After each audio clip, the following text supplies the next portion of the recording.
There was a very special atmosphere about him that you felt at once. Even as a child I felt it. I thought he was so peaceful and so loving. And at the same time, I felt a power in him. And when he looked at me, I didn't know what to do with that power. I was struggling to keep that power in my mind. It was so strong. So he was both. He was very powerful and very loving. And when he speaks of the loving intelligence, that describes him perfectly.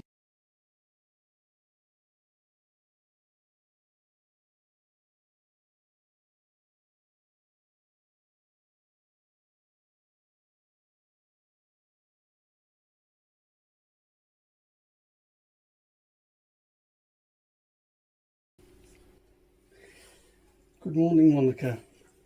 Perhaps you could start by telling us where you were born and when. I was born in Sialkot. At that time it was in British India. On the 19th of February, 1928.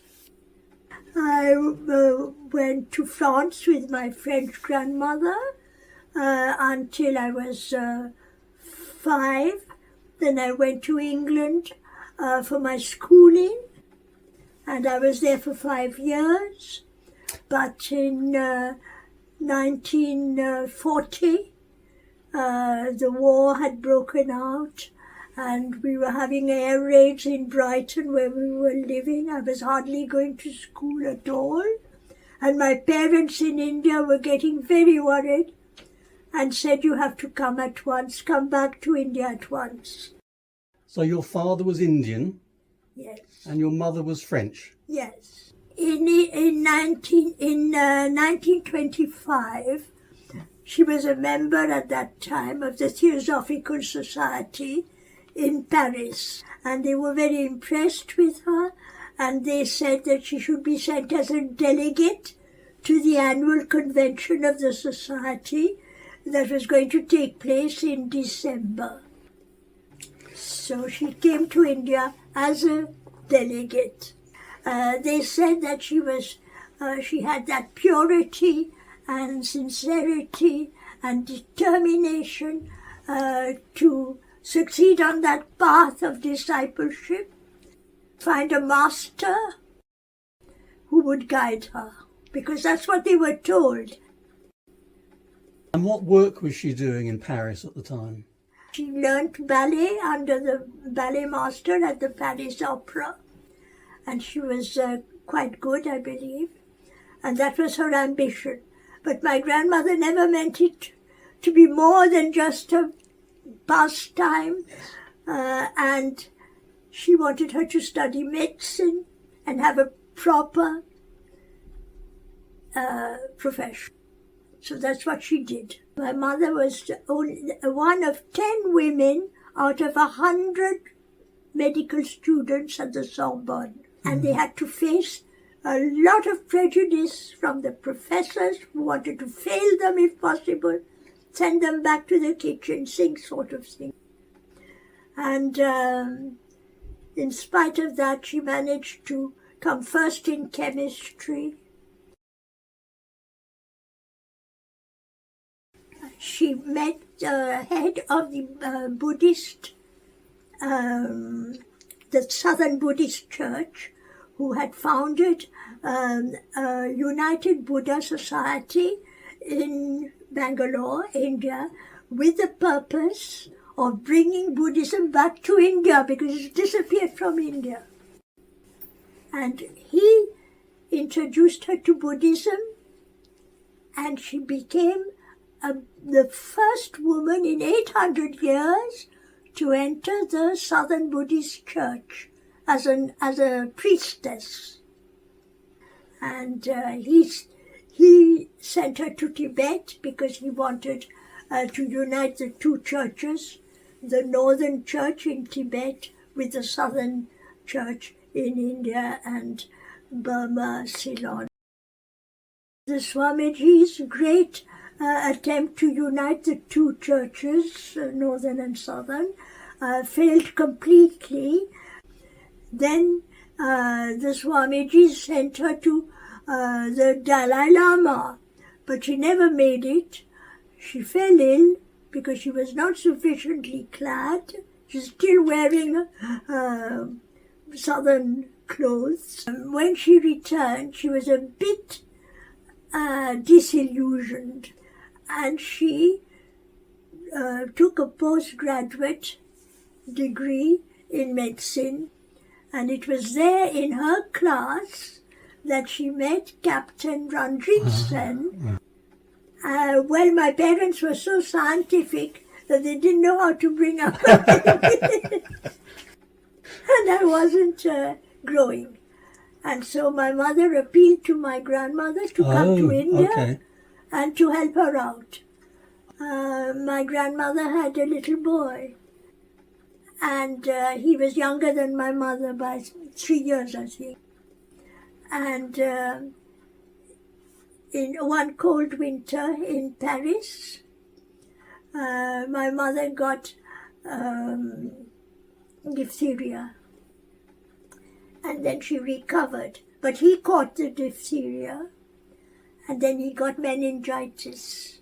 And she carried him in her arms to the church of the Black Madonna, who was said to be miraculous. So she asked her to perform the miracle and to save her son's life. But he died at dawn. She wept for 10 years, I think, over his death. She loved him so much. He was a lovely, lovely little boy. And then when she was asked by Suzanne, my mother, to look after me, she used to say, you see, the miraculous Black Virgin, she gave me a child dark like herself, because she couldn't save my little boy. This is her compensation to me. After coming back from Tibet, she was ill and weakened in her health, and the theosophists looked after her. And then one day she read in the paper about Bhagavan. Well, she came with 2 ladies from the Theosophical Society, and they found Bhagavan also like her. They found him a great being. But they thought, like Theosophists think, that you have to be initiated through a lot of initiations until you became one of the Great White Brotherhood, dedicated to saving the world and becoming a master yourself, to save others by your own radiance and your own illumination. These were ideals which most theosophists had, and they thought he never talks about helping others and becoming and giving especially giving the initiation. So, and they found no accommodation for women at the ashram at that time. There was none yet. So they went back to Madras and to the Theosophical Society. But my mother was perhaps more advanced, I don't know, or more sensitive, but she could feel that what they were looking for was already all in Bhagavan. He may not talk about go now and help the world. He rather spoke, first find yourself, then you'll find the world, which was his own experience. But she stayed on. However rough and hard the way up the hill, the path up the hill, she stayed on.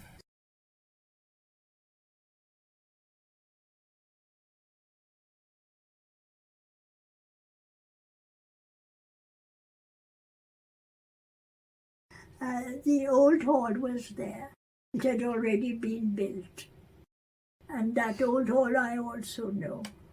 Yes, it held about 60 people. It was indeed like a classroom with everybody in the same class as it used to be once. When in England it used to be like that. Everybody in one building, school building. And at different levels of development. And Bhagavan would address each one according to his level of understanding, which created some confusion among his skeptics who said, well, he taught this to that one and he's teaching that to this one and so on. But it was all because he didn't want to take you out roughly from what you'd believed in as a child and suddenly tell you you're all wrong, you've got to think like me. That was not his way at all. He would take you from where you were, he wouldn't say that's all wrong, and gradually you would understand more than what you knew before. And then you'd understand his teaching, which was really the ultimate. He taught you about the absolute. He was the sage of the absolute, as somebody called him.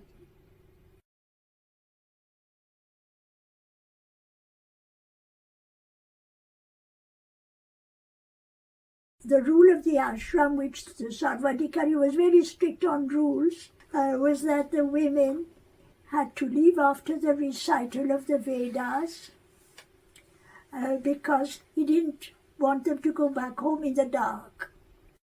There was no accommodation for women at that time built. There would be later on.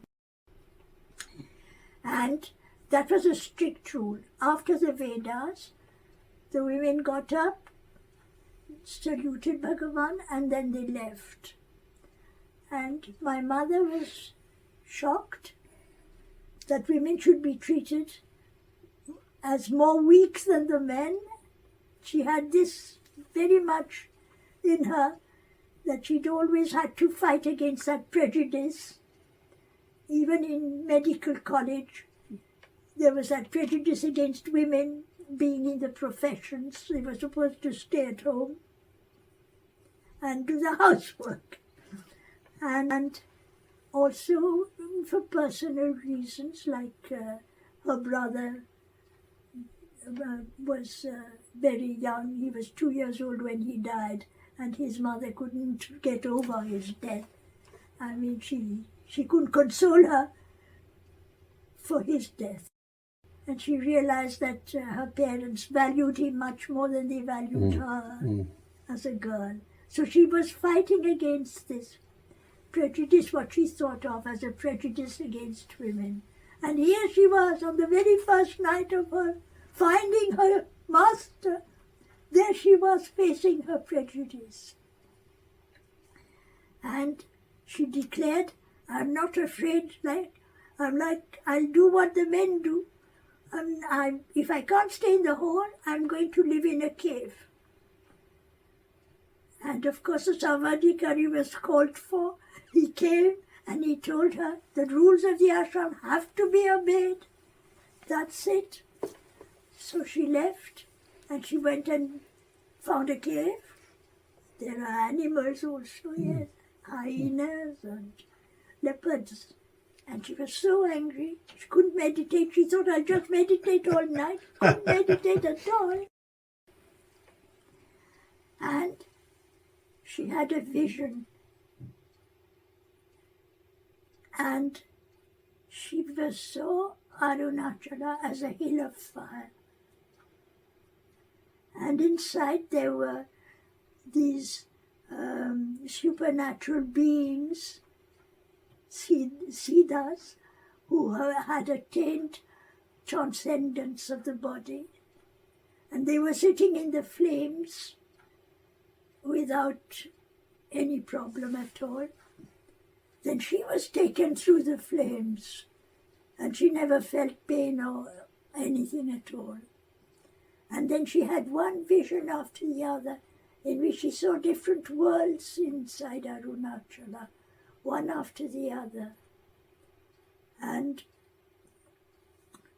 afterwards, she related this to Lucia Osborne,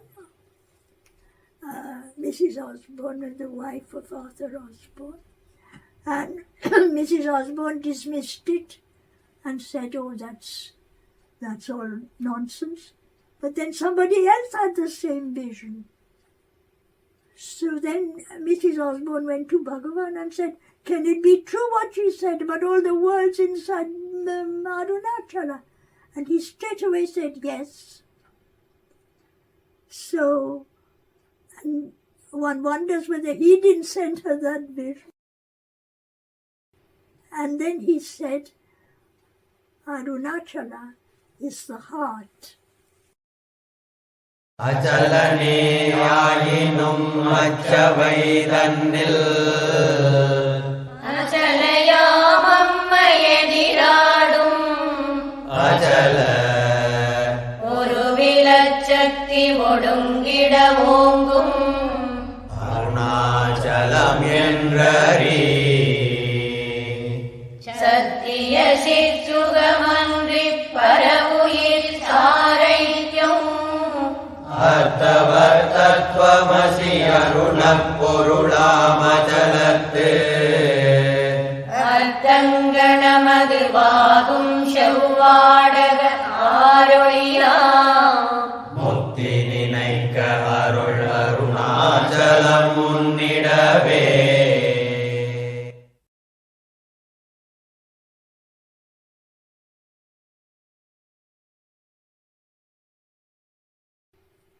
And he didn't say more than that, which means it's the consciousness, the absolute consciousness in which everything is. That was the significance of all the worlds. Everything is in the consciousness. If you realize that, you don't want anything from this world anymore.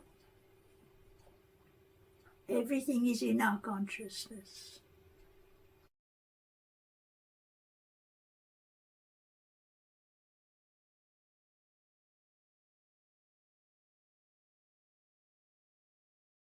Quite soon, she found this house at the upper end of the big street, which was very close to Arunachala.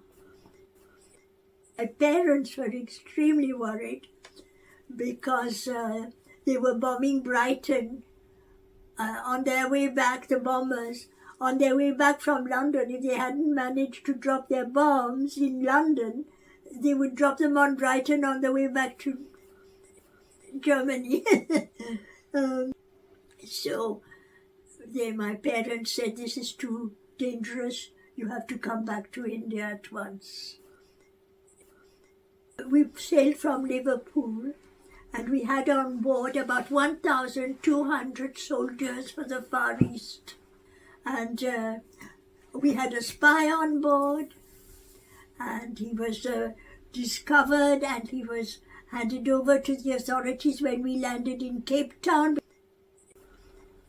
And we were told on some parts of the way there's a submarine following us, so we all expected to be torpedoed.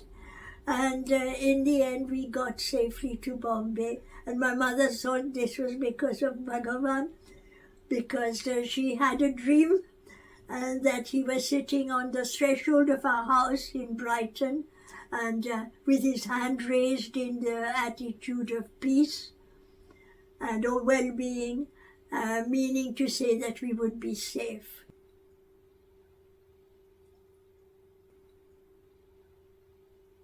My mother met us in Bombay and with a car, but I don't remember her driving it, but the car was there. We drove back some way. We drove some way and then we stayed with Devaraja Mudalia. And that's how we know him a little better than some others. He was very hospitable and kind to us. And then we went on down to Tiruvannamalai.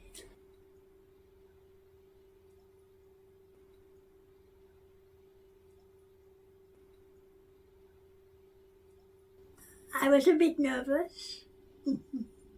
I'd heard about snakes and scorpions, and my mother always used to say, never, never be barefooted when you get out of bed. It was one of the first rules. You'll walk on a scorpion and then you're finished. And so I was a bit scared of scorpions and things like that. And I found the food hard to eat. It was too hot. And the school was too advanced compared to what it was in England. Especially for maths, I was way behind in math. And okay in English and French, but maths very bad. So I was very, uncertain of what was going to happen. We went straight to the ashram. And my mother wanted to thank Bhagavan and say, here she is, looked after her, and here she is. Well, there was this archway and a tree, big tree next to it. And then we went up to an office building where we met the Sarvadhikari. And he was very kind. And he had asked the postmaster, who was a very, very friendly kind of person, to take us to Bhagavan. And he took us up across to Bhagavan, and I came into his presence.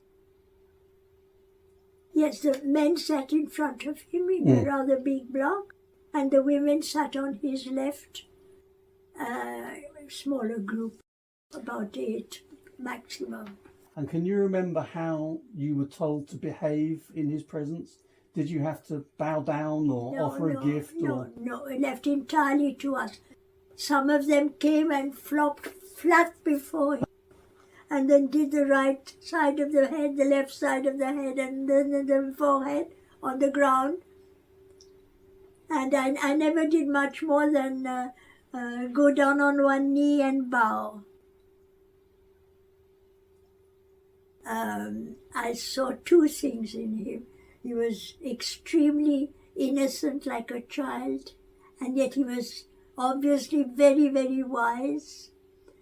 And he was very loving, gentle, and at the same time, he had a power in him. And I was not very old, I was only 12, but I could feel the power, especially in his look. It was a powerful, powerful look. I didn't know how to keep that look. And I sort of expanded my mind, sort of imagined my mind expanding to keep his power in it. And at the same time, he had that loving look which he had all through, even on when he was dying. And it was my own discovery. It had nothing to do with what I'd heard, because I hadn't heard much, except my mother used to say he's wonderful, but not what I experienced for myself. And I've never moved from that first day. I saw it all in my own simple way,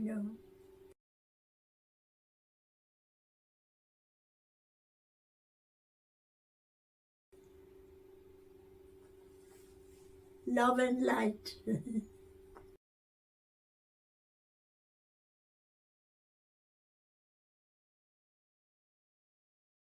Your grandmother was very respectful. Did she ever speak to him or question him or ask his advice about anything?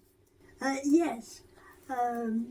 When I was about to go to boarding school in Bangalore, she felt very distressed because she was going to be parted from me for the first time. and she felt alone and that she had no more purpose in life, and etc. And my mother told her, why don't you ask Bhagavan? So she wrote him a little note in which she said, please give me your advice for my life. And Bhagavan replied, go back to your religion. And that was extraordinary, because nobody had told him she'd left her religion. No one at the ashram knew that. It's not something you go around saying. And she was very struck by this answer. And when we went to Bangalore, and I went to boarding school, but she stayed nearby just to keep an eye on things to see if I was happy or not. She saw the church of Our Lady of Perpetual Succor. And she hesitated. Then she went back home, where she was staying, and she brought some clothes and packed them up, and then came back and rang the bell, and it was opened by an old priest, and she told him that she wanted to speak to him, so he asked her to come in. He was a Redemptorist priest, which is a very special kind of priest, in fact. And she told him about her life, and he took the bundle of clothes and he put it at the back of her, and he said, you see that bundle? It's at the back. Now forget it. Look forward only to your life with Christ. And she was very, very moved by this. And in fact, she lived her life after that according to the imitation of Christ. And she grew in the next 10 or 12 years of her life. She lived closer and closer to her Savior, Jesus Christ. So her life was very successful through Bhagavan's advice, which is very extraordinary advice, actually. I think that he could see the fundamental, essential basis of all the religion was knowledge and love. You can't get away from that. That is what you have to look for in yourself as the self. And he was never against any particular religion, even Muslims or Buddhists, other religions. He always had a good word for them, even theosophy. He said they're doing good work to somebody who wanted him to criticize them. Well, Christians like Major Chadwick and others had a disappointment with their own religion. Somewhere along the line there was some disappointment, and they wanted to look for something broader, and Bhagavan satisfied that need. Because, he said there's only one self in all the religions. You should know that self. He regarded Christ as a great savior. He regarded him as a fully realized savior. And absolutely, his Christianity, he used to quote passages from the Bible. He had nothing against Christianity. In the afternoon especially, he used to go up the hill, and we would wait for him to come down from the hill in a little group at the bottom of the path. And there he would talk a little bit and maybe say a few little things that he wouldn't say in the hall. and he would be either silent or reading newspapers. He was very much aware of everything going on. Or discussing points of theology with other very learned theologians, and they would compare what they thought about certain points of theology, in which case a book might be brought out from the revolving bookcase next to him.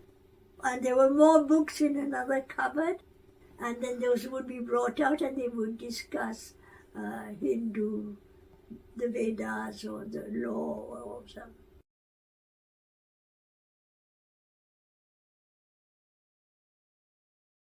Through Chadwick, she asked him. She felt, and Chadwick also felt, that Bhagavan didn't give grace to, spoke of grace and gave his grace, but that he didn't give it to them for some reason. And he asked Bhagavan, you remember, he asked Bhagavan, why aren't you giving us your grace? And Bhagavan said, I'm always giving you your grace. It's you who don't recognize it. And that's the old theosophy speaking. And where's my initiation? I'm just the same thing. I haven't improved one bit. And they judge themselves all the time. And he used to say, don't judge yourself. You can't tell whether you've improved or not. You can't tell. Only your master can tell. The whole thing is wrong. You don't get grace. You don't get bliss. You already are all that. That's what he wanted to get into their heads. You're all that. Only you don't see it. Just get down to seeing it, You are the self, you are the spirit, you're everything. You are even God in yourself. Only you have to become aware of it. Get aware. That's his teaching. Not go and get hand put on your shoulder or head or something. And oh my goodness, I'm an initiate. That's not it. That's not it. We're already everything. That was his teaching. I have nothing to give you, he used to say, except direction, instruction. And that he did. All the Upanishads. Several of them, some he wrote in 5 languages. The Upanishad, instruction. Instruction is find out who you are. There's no other question after that, if you find out who you are. And what is there? You don't get something like that from somebody else. It's the maturity of your own mind. You can't get this maturity given to you like a little parcel or something. Yes, your maturity, I like you, so I'm giving it to you. You can't do that. You have to be living it. She'd been brought up in the worst possible school of intention, You have to become a savior without intending to become a savior. Only then you could become a savior. Bhagavan never intended to become a savior.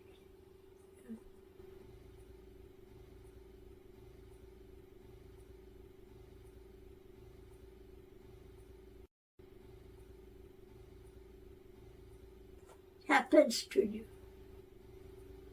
That's the point.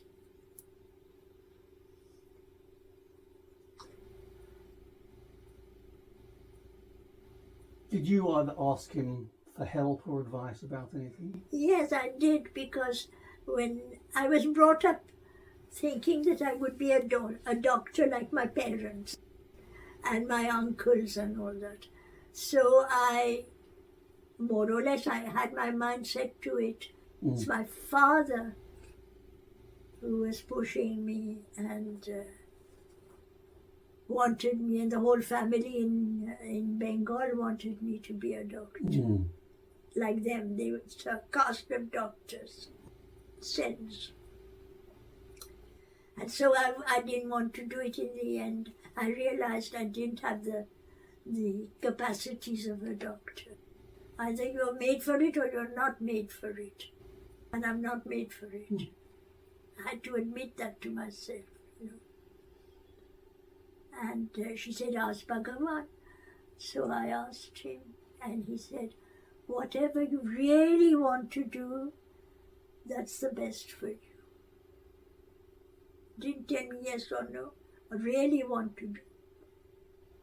And what I really wanted to do, in the end, was right. Was that the only time you spoke to him? The only time I requested something, personally, requested on a piece of paper. Oh, you wrote that down, did you? Yes. Uh-huh. Like Granny had asked. Yes. I wrote it down and asked him. And very strangely, he took my letter and he held it up like this and started smiling. And I never understood why.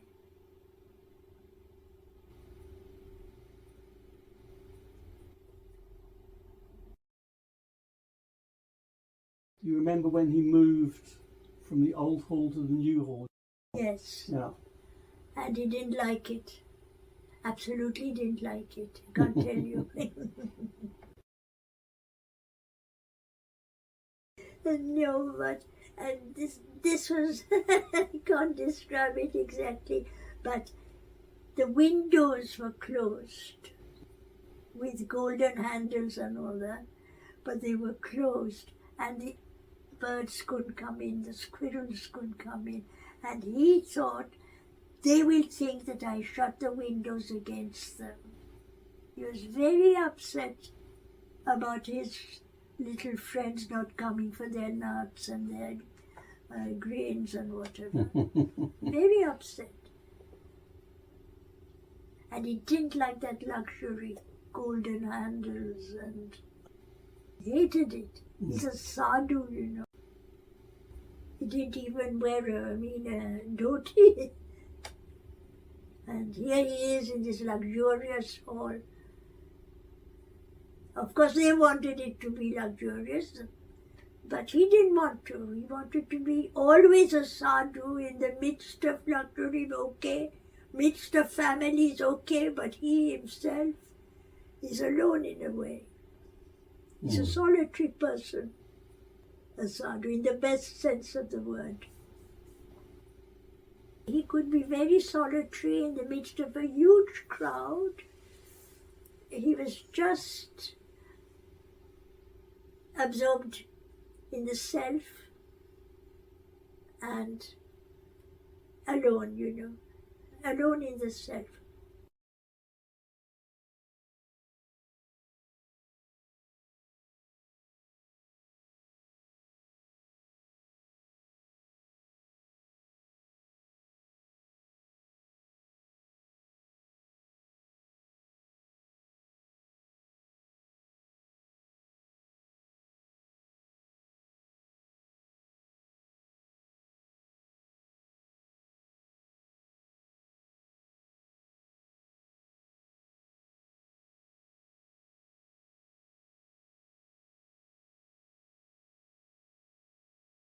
And there were huge crowds, you know.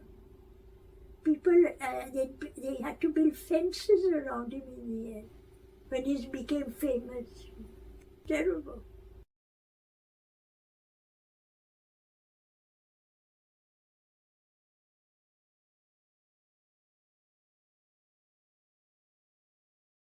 Do you remember seeing him with animals? Yes. Yes. He used to talk to monkeys, you know. And how about Lakshmi? Do you remember Lakshmi? Oh, I remember Lakshmi. Yes, yeah, I've written about her also. She used to come all the way from her shed to see Bhagavan. And one day Granny and I were walking on the path, and Granny got pushed from the back, and she turned round. She didn't like to be pushed away. And she found herself face to face with Lakshmi, who just stared at her till Granny moved away quietly and let her pass. She was on her way to see Bhagavan. Nobody's to interfere. So she went up she goes up the steps, mind you, stone steps, putting her hoofs very carefully, and then the slippery floor up to Bhagavan, she would tread ever so carefully. She doesn't want to make a mess of herself. And then she would come and she would do this to Bhagavan. Yeah.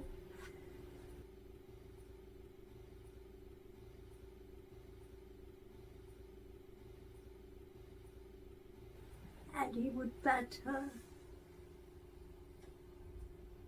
She'd come and do that only.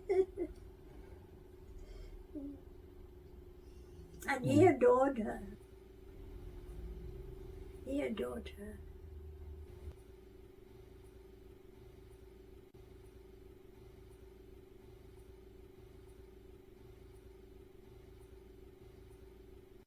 My mother, right from the start, when it was known that he had a growth on his arm, had said, on no account touch it.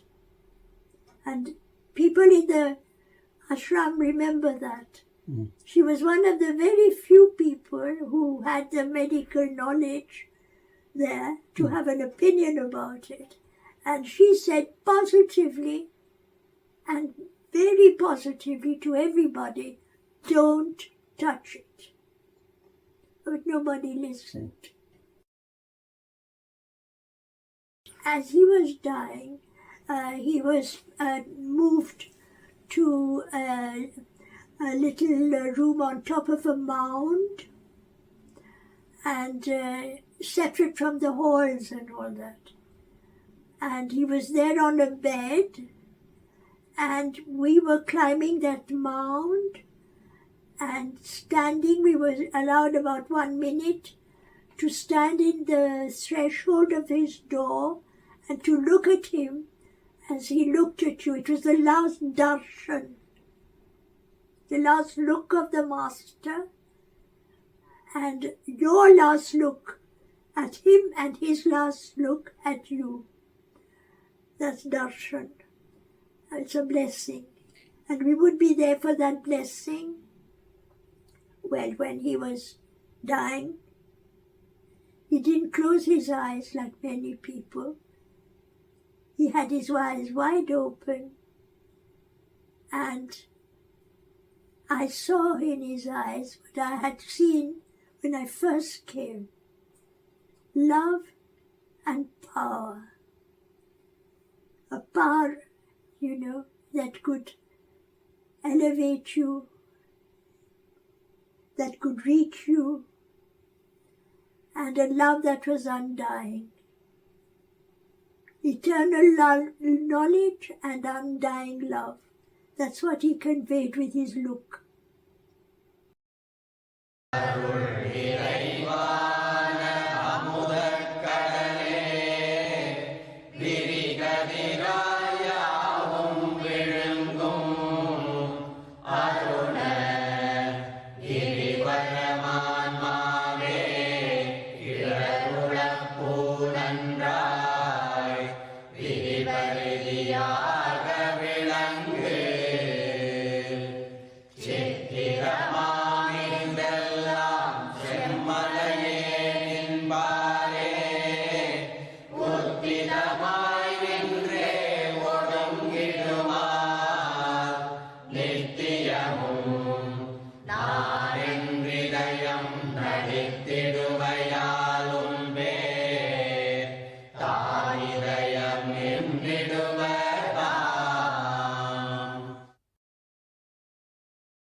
about 1 minute I saw him, and he looked at me with such powerful love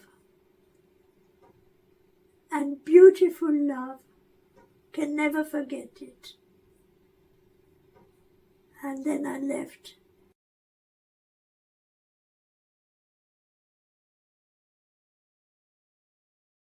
Yes, of course I felt sorry, but I had understood his main message. And that is that there isn't any death at all. We don't die at all because we are not the body. We're the spirit, and nobody has ever seen the spirit die. That was the whole point of his teaching, that we should understand Advaita, which is oneness. We are not body, mind, this and that. We are spirit. And the spirit never dies. It's always as it is, and it's always there. So what we are looking for is the knowledge of the knowledge that it's always there. That's what we're looking for. How did it affect your mother? Because she was very, very attached to him, wasn't she? Yes. She was very attached to him, and at the end of her life,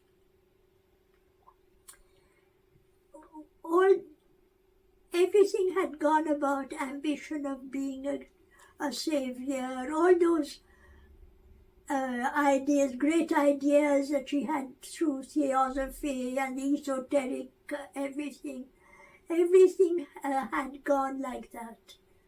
And she died in such peace and such illumination. She'd realized that, we are the self, that's all there is. One self for all. And only the self is there. The self which is being consciousness and bliss. And the nurse took the rosary that she had given her and put it in her hands, and her hands closed on them, and she passed away. With the feel, the touch. It was as if he had touched her, as if he, capital H, had touched her.